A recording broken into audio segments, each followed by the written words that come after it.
രണ്ടു ഓലക്കിലോ വെള്ള തുണി എടുത്തോളൂ എന്നെ മൂടാൻ. അവനെ പിന്തുടരൂ. ആ ബൈക്കായിട്ട് ഫോൺ മുഖ്യമന്ത്രി രാജിവെക്കണോ? എങ്ങനെ? മുഖ്യമന്ത്രി അമ്മാതിരി കമന്റ് കേട്ടോ കേട്ടോ. രാജിവെക്കണോ? അതാണ് നിന്റെ ആഗ്രഹിക്കുന്നത്. രാജിവെക്കണോ?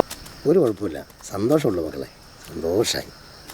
വെറുതെ മുഖ്യമന്ത്രി രാജിവെക്കുന്നത് കാരണം എന്താ? എന്ത് പ്രശ്നം? നീ എന്നോടാ രാവിലെ പരസ്പരമൊന്നും ഇല്ലാത്ത ഓരോ വർത്തമാനം പറഞ്ഞോണ്ട് വരുന്നത്? കേരളത്തിൽ എന്തെങ്കിലും കേരളത്തിൽ നടക്കുന്നത്? എന്താ നടക്കുന്നത്? എന്താ നടക്കുന്നത്? ഒന്നും നടക്കുന്നില്ല. എന്തൊക്കെയാണ് നടക്കുന്നേ? എന്തൊക്കെയാ എന്താ വികസനം എന്ന് പറയുന്നത്? എത്ര തട്ടിപ്പടക്കുന്നുണ്ട്. കുറച്ച് സഭ്യമായിട്ട് സംസാരിക്കാ. ഞാൻ 4 ആളറിയുന്ന ഒരു മാന്യനാണ്. മുഖ്യമന്ത്രി രാജിവെക്കണം ആ, ഇത് വെക്കണം. പറയാൻ വേണ്ടിട്ട് ഈ തലേ ആ, രാത്രി ആ. ഞാൻ ചിരിച്ചു പോയനെ. ആ, എന്തിനാ ഇപ്പൊ ഇത് മുഖ്യമന്ത്രി കേൾക്കുന്നുണ്ടോ? എന്തിനാണ് ഞാൻ രാജിവെക്കേണ്ടത് ചോദിച്ചാൽ എന്ത് പറയും? എന്നെ പറ്റി പുകഴ്ത്തി എഴുതിയ കാര്യമല്ലേ, ഞാനൊന്ന് വായിച്ചു നോക്കട്ടെ. അത് വേണ്ട, വേണം. ഇത് വടി കൊടുത്ത് അടി വാങ്ങുന്ന പരിപാടിയാണല്ലോ ബാബു. മുഖ്യമന്ത്രി രാജിവെക്കേണ്ട കാര്യം എന്ന് വെച്ചാൽ ഒന്നാമത് ഇത് നല്ലൊരു ഭരണമല്ല. നിർത്തി അങ്ങ് അവമാനിക്കുവാണെന്ന്. അവരെ തന്നെ വന്ന് മീറ്റിങ്ങിന്റെ ടൈമിൽ തന്നെ അവരെ കൂട്ടത്തിലുള്ള ആൾക്കാർ എന്നെ മീറ്റിംഗിൽ പറഞ്ഞില്ല. തടസ്സങ്ങൾ ഇല്ലാണ്ട് തന്നെ പോണത് 2 ദിവസമായിട്ട് ലൂസ് മോഷനാ.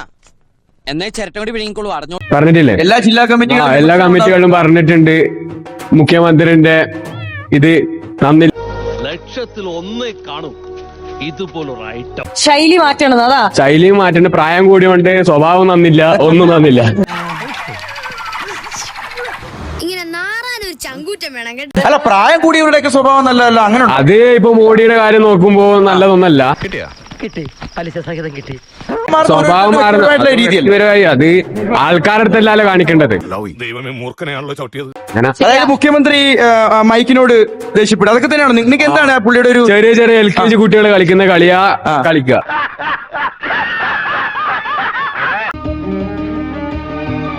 അത് ഈ തവണത്തെ ഒരു ഇലക്ഷൻ റിസൾട്ടിനെ ബാധിച്ചിട്ടുണ്ടോ? ബാധിച്ചിട്ടുണ്ട്. ഉണ്ട്. അതാണിപ്പോ കണ്ടത്. അങ്ങനെയാണ്. അങ്ങനെ തന്നെയാണ്. ശരി, പോട്ടെ, കൂടുതൽ എന്നെ നാറ്റിക്കരുത്. പിന്നെ കാണാം. ഇവിടുത്തെ നാട്ടുകാർക്ക് എന്റെ വ്യക്തിപരമായ പേരിൽ ഞാൻ നന്ദി രേഖപ്പെടുത്തിക്കൊള്ളുന്നു. ഒന്ന് സബ്സ്ക്രൈബ് ചെയ്തിട്ട് പോടാ.